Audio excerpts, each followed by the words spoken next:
Hello, everybody, and welcome to the dark side of light sleep, health, and disease. So, welcome, and in this video, we're going to be covering the importance of sleep, sleep mechanisms, the brain chemistry of sleep, and factors that are affecting sleep. So, the importance of sleep. Getting enough sleep is essential for optimum health and well being in all of us.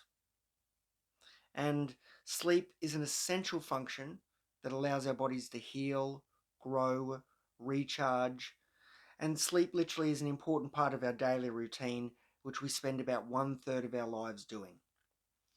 And quality sleep, and getting enough of it at the right times, is as essential to survival as food and water. Because without sleep, we can't form or maintain the pathways in our brain that lets us access and learn and create new memories. It becomes harder to concentrate, respond quickly to new tasks, and our movements can become clumsy with a loss of coordination. So sleep is important to a number of brain functions, including how nerve cells communicate with each other. And recent findings suggest that sleep plays a housekeeping role in our brains that removes toxins that build up while we're awake, as well as the consolidation of experiences and memories. And everyone needs sleep. The truth is, the real biological purpose is a mystery, but we know that sleep affects almost every tissue in the body, from the brain, heart, lungs, metabolism, immune function, and even disease resistance. And a chronic lack of sleep, or getting poor quality sleep, can increase the risk of disorders such as high blood pressure, clogging and hardening of the arteries, heart failure, stroke, diabetes, and even obesity. So poor sleep can also increase the amount of certain substances in our body, such as C-reactive protein, and this is an indication that inflammation is a problem. And inflammation is how the body responds to injury, infection, and disease. So this is why it may affect our cardiovascular system.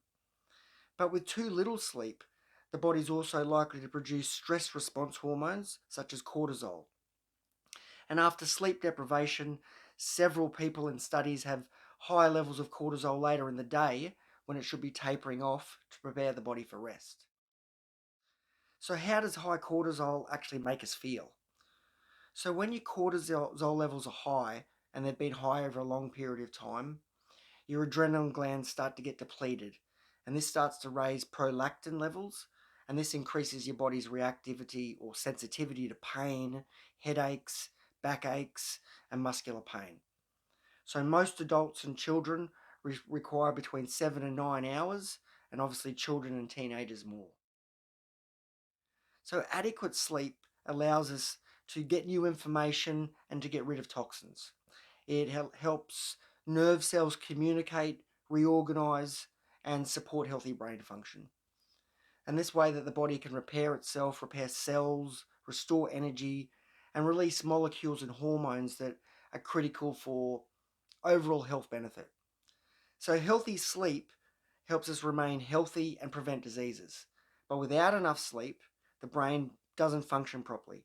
Our abilities become impaired, we can't concentrate and think clearly. So what are the sleep mechanisms? So sleep is actually triggered by two internal biological mechanisms. One's the circadian rhythm and one's homeostasis. And they work together to regulate sleep to regulate when we're awake and asleep.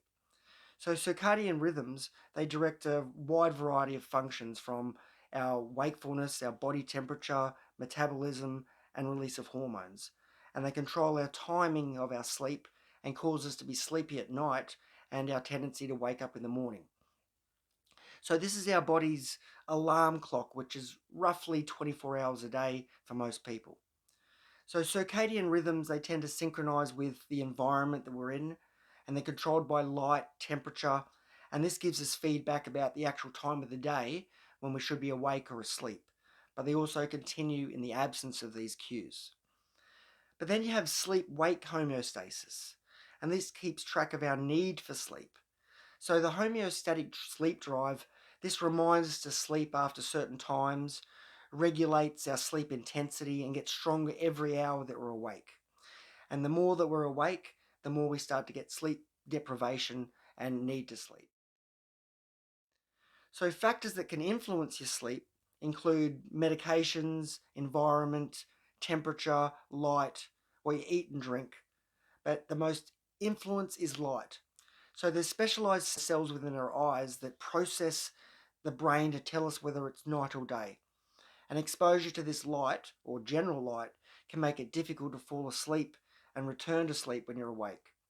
So sometimes you find that night shift workers have trouble falling asleep when they go to bed, and they have trouble staying awake at work because their natural circadian rhythms and the sleep-wake cycle has been disrupted. And then you have things like jet lag, where our circadian rhythms become out of sync because we're going to a different time zone. So the most important thing to realize here is when it comes to sleep, light is the biggest thing that can affect us, as well as optional things such as external stimulants such as caffeine, nicotine, alcohol, etc. So now we want to talk about the chemicals of sleep and being awake. So the two most important chemicals that we need to know about are serotonin and melatonin. And when we're awake during the day and we're feeling good, feeling happy, we have serotonin running through our brains, produced by the pineal gland, and we stay awake. Then when the light starts to dim and we start to come to sunset and darkness come in, the serotonin is converted via a chemical process into melatonin, and light affects the conversion of serotonin to melatonin. But when melatonin comes in at a normal rate, we start to feel tired, sleepy, and then we go to sleep and we have a really good deep sleep with high levels of REM, deep sleep, light sleep, and all the correct rhythms. And then in the morning, the sunlight wakes us up with a slight burst of cortisol, and the serotonin starts coming out again. We're wakeful, and the cycle repeats. But as I said before, light really affects the serotonin to melatonin conversion. So if we're on our mobile phones late at night, and the mobile phone actually emits a blue light, it's many times stronger than the morning sun, which triggers us to be awake. So if it's 7 p.m., 9 p.m., you're on your phone and this is emitting this bright light at you, your brain actually thinks that it's time to wake up. So then you turn your phone off and you go to lie down to bed and you sit there and you just lie there. And the reason why you're lying there is because it's going to take another hour or so before the light is out and the body starts to realize, now I can convert the serotonin to melatonin and start to go into sleep. So this is why it's really important to dim your lights at night. If possible, get off any light emitting devices, even a TV, or wear light blocking glasses or blue blocking glasses is going to help immensely. Because if we start affecting our conversion of melatonin and serotonin and vice versa, and generally it's more so serotonin influencing the conversion of melatonin, because serotonin is actually a precursor for melatonin. And the way that our body produces serotonin is through foods that contain tryptophan, which milk, eggs, cheese. You might notice that sometimes you'll have a glass of warm milk and you'll start to feel tired. And this is because that release of the amino acid tryptophan in the blood starts to have that chemical reaction in the body. The lights have gone down, body starts to produce melatonin, and we feel sleepy. And this is good. But if you're not sleeping deeply, start to look at your environment. Start to look, are there any lights that are on all the time? Are you having a charger on? Are you looking at your phone's alarm? Can you put a blue blocking filter on your phone to look at it at night so it's more orange? Can you wear eye goggles to block out the light? All these small little things are going to help you increase your sleep, as well as the usual things of cut out the caffeine, cut out the cigarettes, cut out the alcohol, at least an hour or so before you go to bed, caffeine even longer, and this is going to improve your sense of getting a deep sleep and having more recovery, and obviously prevent those heart disease, cholesterol, diabetes, and all the conditions that come from having inadequate deep sleep. When you go to sleep, make sure that all of the lights off. Darken your room as much as you can. Wear light blocking glasses if you can before you go to bed, and even grab a blindfold. And this is going to help you have a really deep sleep, and maybe even grab some earplugs. So remember, darken everything, turn off those lights, get off your phone at least an hour to 2 hours before, start wearing blue blocking glasses, and you'll improve your sleep and improve your health at the same time.